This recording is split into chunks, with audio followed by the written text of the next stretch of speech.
Bismillahirrahmanirrahim. Assalamualaikum warahmatullahi wabarakatuh. Selamat pagi anak-anak hebat bunda, siswa dan siswi kelas 7 SMP Terbuka Negeri 5 Medan dimanapun kalian berada. Ucapan syukur Alhamdulillah kepada Allah Subhanahu wa Ta'ala, Tuhan yang Maha Esa, di mana kita masih diberikan umur dan kesempatan sehingga kita bisa melaksanakan pembelajaran kita yang bertepatan pada pertemuan ke-8 semester 2 untuk bidang studi IPS.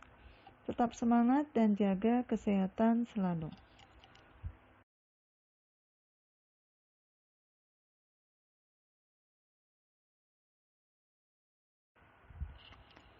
Pada pertemuan ke-8 kali ini, materi kita adalah bab 3, aktivitas manusia dalam memenuhi kebutuhan, dengan pokok materi B, kegiatan ekonomi. Baiklah, kita mulai saja materi kita. B, kegiatan ekonomi.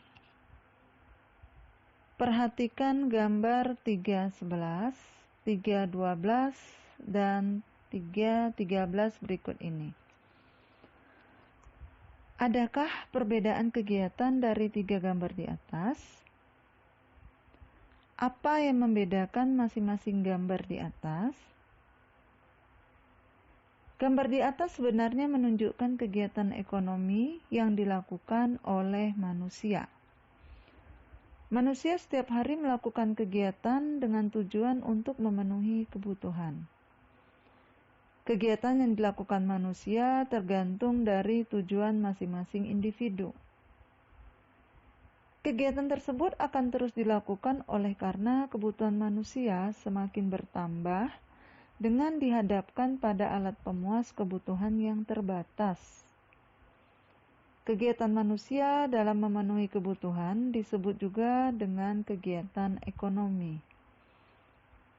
Kegiatan ekonomi dalam sehari-hari terdiri atas produksi, distribusi, dan konsumsi.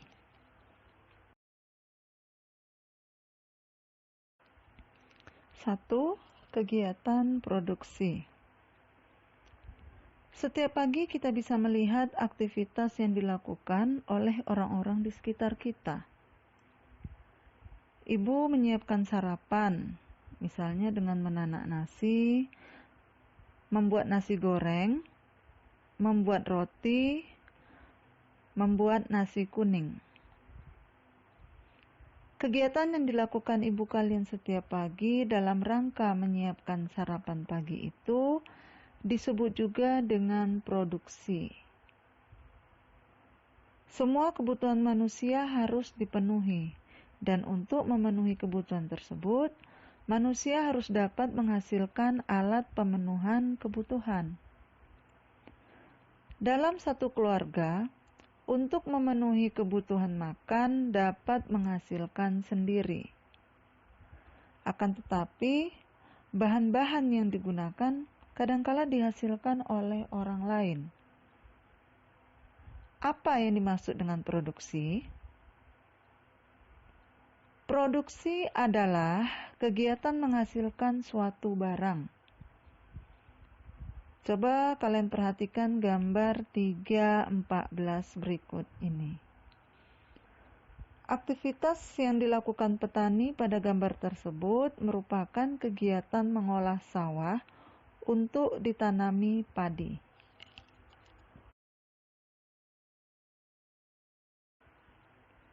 Pengertian produksi bukan hanya sekedar menghasilkan barang, tetapi ada pengertian lain yang lebih luas. Contoh pengertian produksi yang lain, pabrik tekstil setiap hari mampu menghasilkan kain. Produksi yang dihasilkan pabrik tekstil itu sudah dapat digunakan untuk memenuhi kebutuhan. Bagi industri garmen, mengolah kain dibuat menjadi baju. Kegunaan kain itu akan bertambah kalau dibuat menjadi baju. Dari uraian contoh tersebut, maka dapat disimpulkan pengertian produksi bukan hanya menghasilkan saja, tetapi lebih luas lagi. Dapat menambah nilai guna suatu barang. Pengertian produksi adalah kegiatan menghasilkan barang atau jasa atau kegiatan menambah nilai guna barang atau jasa.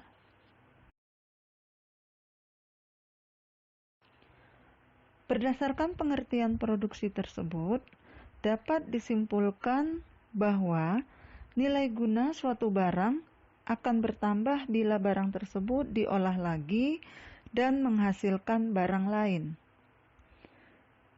Setiap barang memiliki nilai guna atau utilitas yang berbeda. Perbedaan nilai guna tersebut dapat dilihat dari A. Nilai guna bentuk atau form utility. Nilai guna bentuk atau form utility yaitu suatu barang akan memiliki nilai guna apabila telah mengalami perubahan bentuk. Contoh perubahan tersebut antara lain kacang kedelai akan memiliki nilai guna lebih tinggi apabila dirubah atau diolah menjadi tahu atau tempe. Perubahan nilai guna tersebut akan mempengaruhi harga dan manfaat barang tersebut. Harga dan manfaat dari tahu atau tempe lebih tinggi dibandingkan dengan kacang kedelai. B. Nilai guna tempat atau place utility. Nilai guna tempat atau place utility adalah nilai guna suatu barang akan lebih tinggi karena perbedaan tempat. Misalnya, pasir akan bertambah nilai gunanya kalau dibawa ke toko bangunan.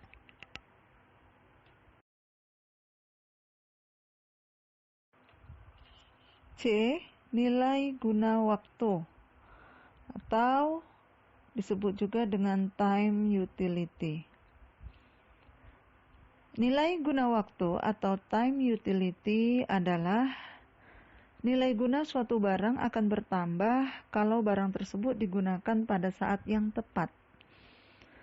Misalnya, jaket digunakan pada saat kita kedinginan.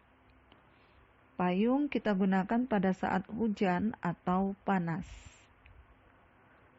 Nilai guna barang tersebut akan bertambah kalau kita menggunakan pada saat kita membutuhkan. D.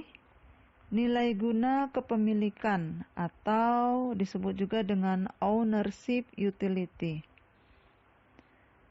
Nilai guna kepemilikan atau ownership utility adalah nilai guna barang akan bertambah apabila barang tersebut telah berpindah kepemilikannya. Misalnya, sepatu di toko belum memiliki nilai guna dan akan memiliki nilai guna kalau sepatu tersebut dibeli oleh seseorang dan kemudian dipakainya. Nilai guna barang bukan hanya ditentukan oleh kepemilikan saja, akan tetapi dapat juga dilihat dari siapa yang memiliki. Seorang pemilik restoran akan lebih baik apabila memiliki juru masak yang terkenal.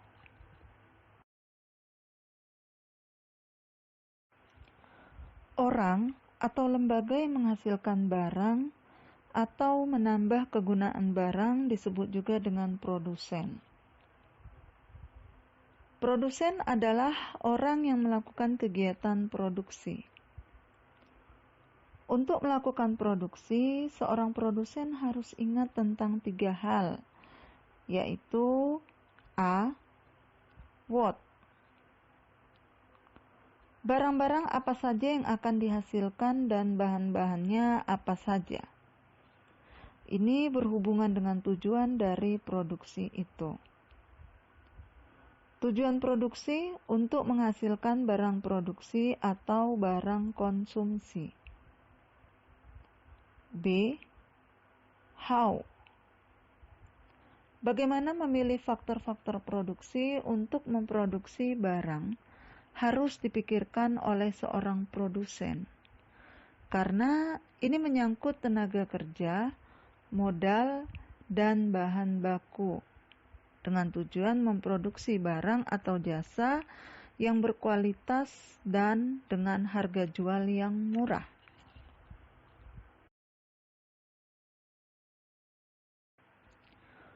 Produsen menghasilkan barang dengan tujuan antara lain memenuhi kebutuhan konsumen, memperoleh keuntungan, dan menjaga kontinuitas barang atau jasa. Zaman dahulu nenek moyang kita untuk memenuhi kebutuhan dengan berburu dan meramu, atau disebut juga dengan food gathering. Kegiatan ini cukup dengan segala sesuatu yang telah disediakan oleh alam dan tenaga kerja mereka.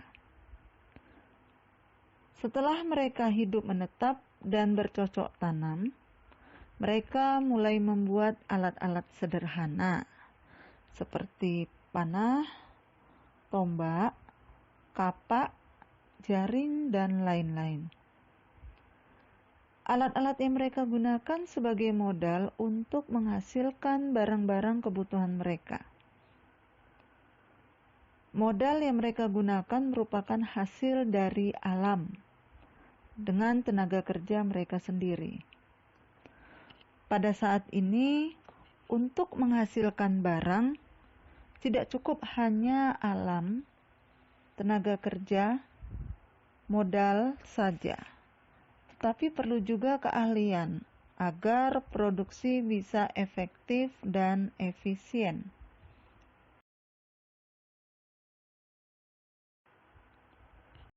Produksi memerlukan faktor-faktor produksi atau sumber daya ekonomi.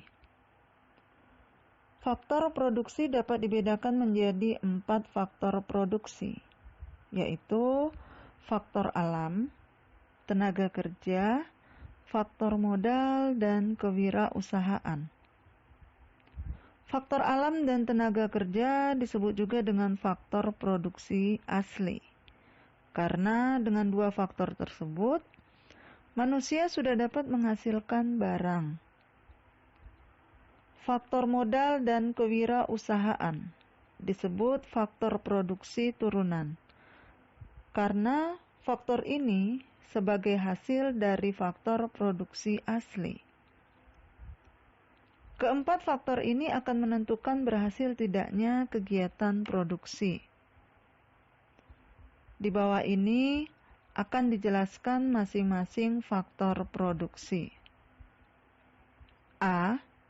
Faktor produksi alam. Faktor produksi alam adalah faktor produksi yang disediakan oleh alam sebagai bahan mentah atau bahan baku produksi. 1.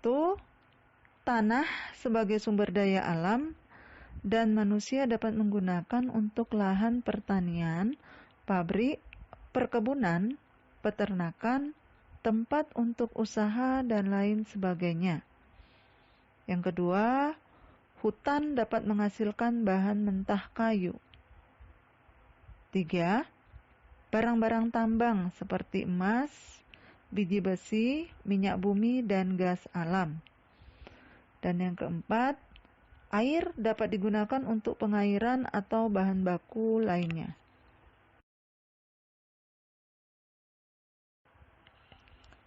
B. Faktor produksi tenaga kerja. Tenaga kerja adalah sumber daya manusia yang dapat digunakan kemampuannya untuk proses produksi.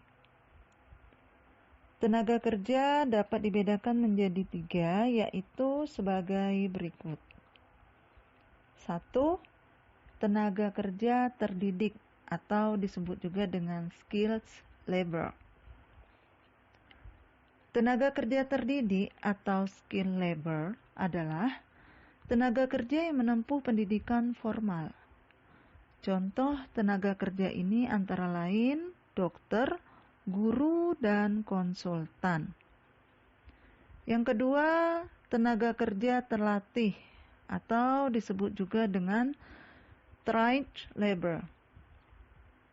Tenaga kerja terlatih adalah tenaga kerja yang memiliki keterampilan yang terlatih, seperti montir, supir, dan penjahit.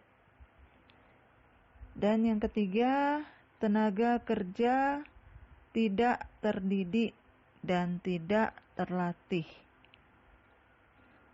Tenaga kerja tidak terdidik dan tidak terlatih adalah tenaga kerja yang tidak punya keterampilan seperti tukang sapu, tukang sampah, dan kuli bangunan.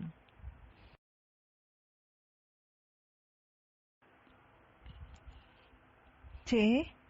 Faktor produksi modal. Modal adalah segala hasil produksi yang dibuat manusia dengan tujuan untuk menghasilkan barang-barang atau jasa-jasa lain. Modal tidak hanya berupa uang, tetapi bisa juga berupa barang. Contohnya, gedung, mesin, bahan mentah atau bahan baku yang digunakan dalam proses produksi. D. Faktor kewirausahaan. Kewirausahaan adalah kemampuan seseorang atau beberapa orang untuk menyatukan semua faktor produksi agar dapat menghasilkan barang tertentu. Faktor produksi ini merupakan kemampuan menjalankan suatu perusahaan sehingga perusahaan tersebut dapat berjalan secara efisien dan menguntungkan. Kewirausahaan sangat besar peranannya dan sebagai penentu dalam pelaksanaan serta hasil yang ingin dicapainya.